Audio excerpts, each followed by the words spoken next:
مغرب کے ایما پر چین کے خلاف کردار ادا کرے. پہلی دفعہ ایک مجھے نظر آئی روس کی طرف سے ہندوستان کے حوالے سے کچھ غیر اطمینان بخش رویہ ہے، اور وہ خوش نہیں ہے کہ ہندوستان امریکہ کی گود میں جا بیٹھنے کی کوشش کر رہا ہے. میں سمجھتا ہوں کہ بڑا ایک اہم موقع ہے پاکستان کے لیے کہ نئی صورتحال میں پاکستان کی عزت بھی بڑھی ہے، اور پاکستان نے جو ہندوستان کو شکست دی ہے اس کے حوالے سے روس پاکستان کو نئے انداز سے دیکھ رہا ہے، اور روس پاکستان کو ہندوستان کے زاویے سے نہیں دیکھ رہا. انڈیا صرف ناظرین سفارتی محاذ پر نہیں بلکہ معاشی محاذ پر بھی انہیں شکست کا سامنا کرنا پڑ رہا ہے. امریکی صدر ڈونلڈ ٹرمپ نے انڈیا میں ایپل کے بعد اب امریکی ارب پتی جو تاجر ہیں ایلون مسک اور ٹرمپ کے قریبی ساتھی بھی ہیں، ان کی کار ساز کمپنی ٹیسلا کا مینوفیکچرنگ پلانٹ لگوانے سے روک دیا، اور اس بات کا اعتراف انڈین ہیوی انڈسٹری کے وزیر ایچ ڈی کمار سوامی نے کیا. We are not actually expected from them. They have only to start two showrooms. They are not interested in manufacturing in India. یہ انڈیا کے لیے ایک اور سفارتی اور تجارتی دھچکا ہے کہ ٹیسلا نے وعدے کے باوجود 2 مینوفیکچرنگ پلانٹ جو لگانے تھے وہ اب نہیں لگ رہے. اسی طرح ایپل نے بھی یہی کیا، خاص طور پر ایسے وقت میں جب مغربی اتحادیوں کی جانب جو ہے وہ ان کا جھکاؤ بڑھ رہا ہے. ایک طرف پاکستان سفارتی اور معاشی میدان میں انڈیا کو پے در پے شکست دے رہا ہے، انڈیا بیانیے کو بے نقاب کر رہا ہے. دوسری جانب انڈیا اب بھی پاکستان میں پراکسیز کے ذریعے دہشت گردی میں ملوث ہے، جس کے ثبوت آج D G I S P R general Ahmed Sharif Chaudhry نے دیے. انہوں نے کیا کہا ذرا سنیے. یہ جو گمراہ قسم کا پروپیگنڈا کیا جاتا ہے کہ بلوچستان کبھی علیحدہ ہو سکتا ہے، بلوچستان کبھی علیحدہ نہیں ہو سکتا، کیونکہ بلوچستان پاکستان کی معیشت اور معاشرت میں رچا بسا ہے. تو بلوچ، سندھی، پختون، پنجابی، کشمیری، گلتی، ہم سارے بہن بھائی ہیں، اکٹھے ہیں. ہمیں کوئی ایک دوسرے سے جدا نہیں کر سکتا. دوسری بات سمجھنے کی ضرورت یہ ہے کہ یہ جو پورا وہاں پہ دہشت گردی ہو رہی ہے، اس کے پیچھے there is no ideology, there is no concept. It is only Indian sponsored. اس پوری ریجن کے اندر India is the epicentre of destabilisation. دوسری جانب chairman joint chief of staff committee general Sahir Shamshad نے ان اطلاعات کو مسترد کر دیا ہے کہ چین نے سیٹلائٹ انٹیلیجنس سمیت کوئی خارجی معاونت کی پاکستان کی اس جنگ کے دوران. ان کے بقول جو ساز و سامان ہم نے استعمال کیا پاکستان میں وہ یا تو لوکلی تیار کیا گیا تھا یا پہلے سے حاصل شدہ تھا، لیکن ریئل ٹائم میں جو کچھ استعمال ہوا وہ صرف پاکستان کی اپنی صلاحیت تھی. The Director General Military Operations of both countries, they have a hotline which is regularly used on Tuesdays to exchange issues and information, and is available on occurrence of any untoward incident like this, and it can be used anytime. This is the only mechanism which is available. There is no other mechanism available. Now, if you have only one mechanism available which is not strong enough to handle the complete wrath of this crisis, and on the other hand, Frank, you have an Indian polity which having an extremist mindset and a reckless actions going to the international border. Pakistan کی policy مجموعی طور پر سفارتکاری، dialogue اور بین الاقوامی قوانین کی پاسداری پر مبنی نظر آتی ہے، جبکہ انڈیا کی حکمت عملی میں جارحیت، یک طرفہ فیصلے اور مغرب پر انحصار نظر آ رہا ہے، جو کہ زیادہ پے آف نہیں کر رہا ہے. اس فرق نے عالمی برادری خاص طور پر امریکہ، رشیا اور OIC کی توجہ پاکستان کے درست موقف کی جانب مبذول کرائی ہے. ناظرین، تمام معاملات پر بات کریں گے. ہمارے ساتھ موجود ہیں پاکستان کے سفارتی مشن کے اہم رکن، اس وقت وہ سیکیورٹی کونسل میں ہی موجود ہیں، خرم دستگیر صاحب، جبکہ پروگرام کے اگلے حصے میں ہمیں جوائن کریں گے نیوز لائن انسٹیٹیوٹ کے سینئر ڈائریکٹر برائے Eurasian security and prosperity doctor Kamran Bukhari اور سابق سیکرٹری خارجہ جناب اعزاز چودھری صاحب. خرم دستگیر صاحب، بہت شکریہ، آپ ایک میٹنگ سے نکل کر ہمارے لیے اپنے آڈینس کے لیے ٹائم نکالا. پہلے تو big well done to your entire delegation جو اس کو لیڈ کر رہے ہیں، بلاول صاحب ہوں، آپ ہوں، مصدق ملک صاحب ہوں، ہینا ربانی کھر صاحبہ ہوں، شری رحمان صاحب ہوں، یا ہمارے سیزن ڈپلومیٹس ہیں. کیونکہ جس طرح کا ریئیکشن سامنے آ رہا ہے دنیا سے، جس طرح کی میٹنگز ہو رہی ہیں، تو ایک جنگی کامیابی کے بعد پاکستان جو ہے ایک سفارتی کامیابی کی جانب بھی ہمیں گامزن نظر آتا ہے آپ لوگوں کی کاوشوں کی وجہ سے. بہت شکریہ شاذب صاحب، لیکن یہاں میں آ کے خوشگوار حیرت ہوئی ہے کہ جو ہمیں بتایا گیا تھا کہ ہندوستان کا ایک سفارتی مشن جو ہے وہ بھی یہاں آیا ہے نیو یارک میں اور امریکہ میں، لیکن وہ مشن یو این میں چونکہ سیکیورٹی کاؤنسل میں کشمیر کی قراردادیں موجود ہیں تو وہ اقوام متحدہ سے اتنا خائف ہے کہ انہوں نے اس کے قریب آنا بھی گوارا نہیں کیا. تو لہٰذا ہم جب یہاں آج بھی موجود ہیں اور سیکرٹری جنرل سے بھی چند منٹ پہلے ملاقات کر کے نکلے ہیں، تو یہاں پاکستان کی بہت پذیرائی اس بات پر بھی ہوئی ہے کہ پاکستان امن کی تلاش میں یہاں تک آیا ہے، لیکن ہندوستان نے امن کے اندر کوئی اپنے انٹرسٹ شو نہیں کیا. وہ انٹرسٹڈ نہیں ہے کہ کسی پائیدار امن کی طرف ہم پیش رفت کریں. تو ایک تو پاکستان کو یہ اس پر سراہا گیا ہے، اور دوسرا جو ہمیں ایک خوشگوار حیرت ہوئی کہ دنیا اب ایکنالج کر رہی ہے دو چیزیں. انگریزی کے الفاظ جو کل ہمیں سننے کو ملے ہیں، ایک تھی وزڈم کہ پاکستان نے بہت ہی دانش سے اس سارا یہ جو تناؤ تھا ہندوستان کا اس کو حل کیا،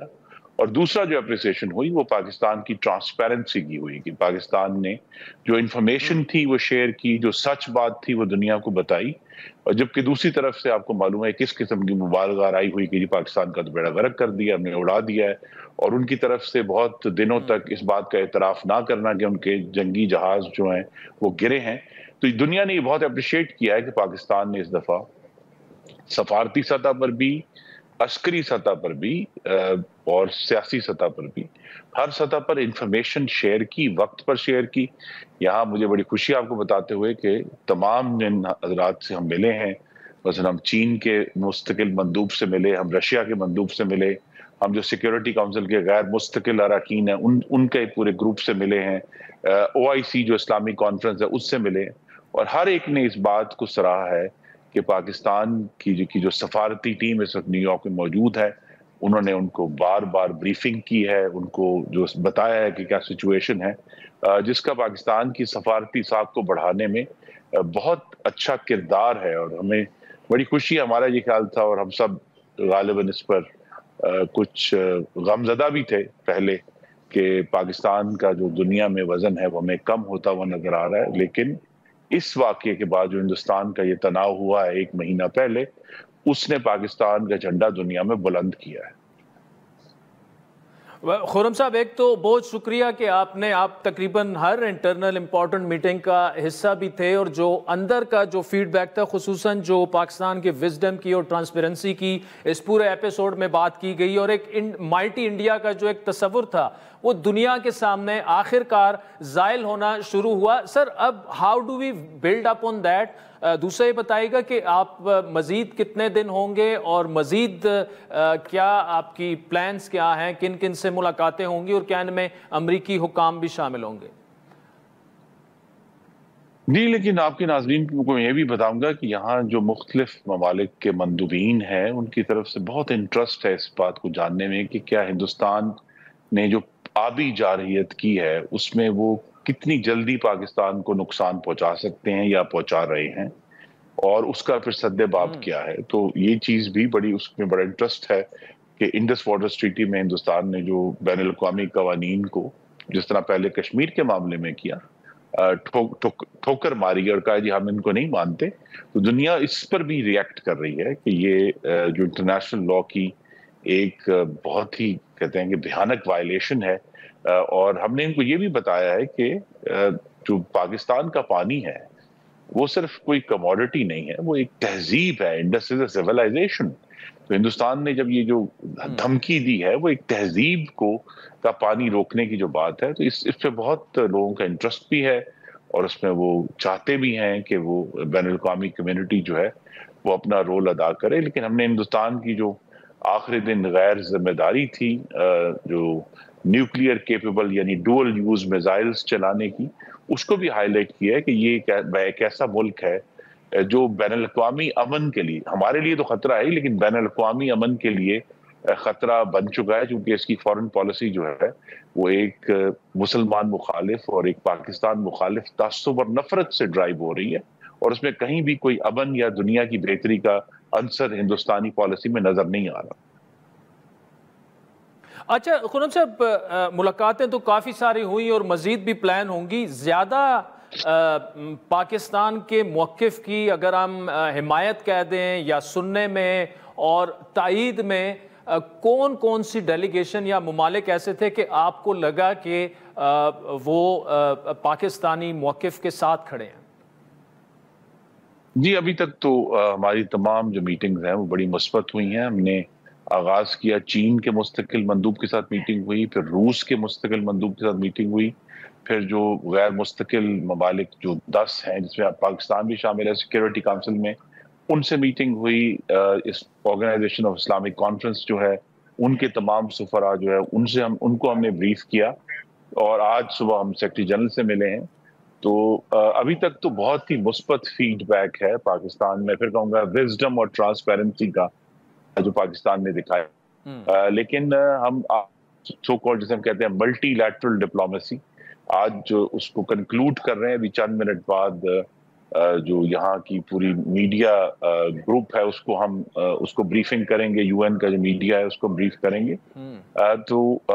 کل سے جو ہے جو ہمارا اصل چیلنج ہے وہ واشنگٹن میں شروع ہوگا کہ ہم نے جا کر امریکی حکومت اور امریکی کانگریس اور سینٹ,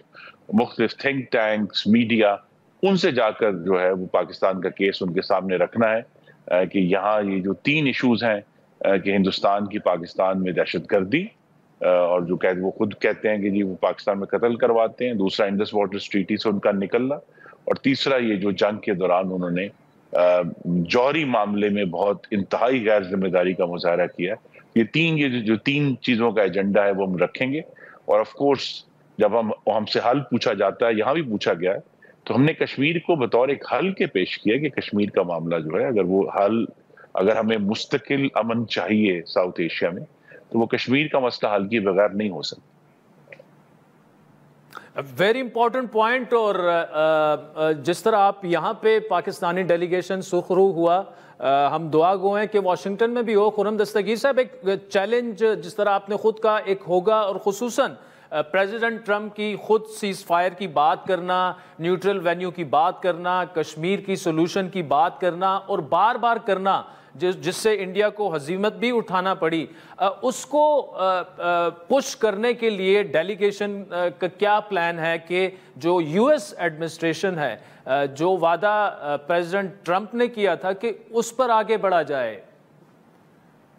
جی تو یہ تو ہمارے کل سے جو اگلے 3 دن واشنگٹن میں ہیں اس میں یہی گفتگو ہوگی کہ ہر جگہ جا کے جو صدر ٹرمپ کے الفاظ ہیں وہ ہم شیئر کریں گے کہ انہوں نے کیا کہا. انہوں نے ثالثی کا ذکر کیا, انہوں نے کشمیر کا ذکر کیا, انہوں نے کہا کہ جی وہ بلکہ یہاں تک کہا کہ وہ کھانا کھلانے کے لیے تیار ہیں دونوں ممالک کو. یہ جو الفاظ ہیں یہی پلیڈ کرنا ہے کہ اگر امریکہ کا صدر یہ کہہ رہا ہے اور جو جن خطرات کا میں نے ذکر کیا ہے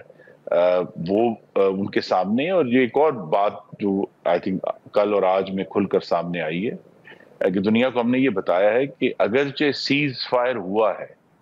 لیکن امن صرف پاکستان کی طرف سے نظر آ رہا ہے, دوسری طرف سے تو جنگی گفتگو ہو رہی ہے. تو اگر ہم نے اس امن کو قائم رکھنا ہے تو یہ سیز فائر کے بعد کوئی آرام سے نہیں بیٹھ سکتا. ہم سب کو بہت پریشان ہونا چاہیے کہ ہندوستان کی طرف سے جنگی جنون کا مظاہرہ ہے, اور امریکہ کے ساتھ تو جو ہے اس میں جو ہندوستان کا جنگی جنون ہے اس کا ایک نقطہ یہ بھی ہے کہ اگر ہندوستان مستقل طور پہ پاکستان سے انگیج رہتا ہے تو پھر جو اس کی امریکہ کے ساتھ الائنس ہے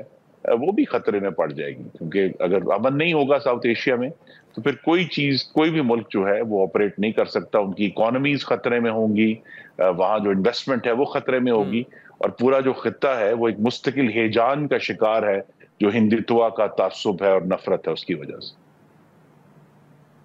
انجینئر خرم دستگیر صاحب, سابق وزیر دفاع اور پاکستان کے ڈیلیگیشن جو ہے سفارتی, ان کا انتہائی اہم وہ رکن ہے, اس وقت سلامتی کونسل سے ہمارے ساتھ پروگرام میں موجود تھے. اور اہم بات یہ ہے کہ اب سے کچھ ہی دیر میں پاکستانی وفد جو ہے وہ یونائٹڈ نیشن میں پریس کانفرنس بھی کر رہے ہیں, اور کل سے بڑا اہم دورہ جو ہے واشنگٹن کا 3 روزہ شروع ہو رہا ہے, جہاں پر یو ایس ایڈمنسٹریشن جن میں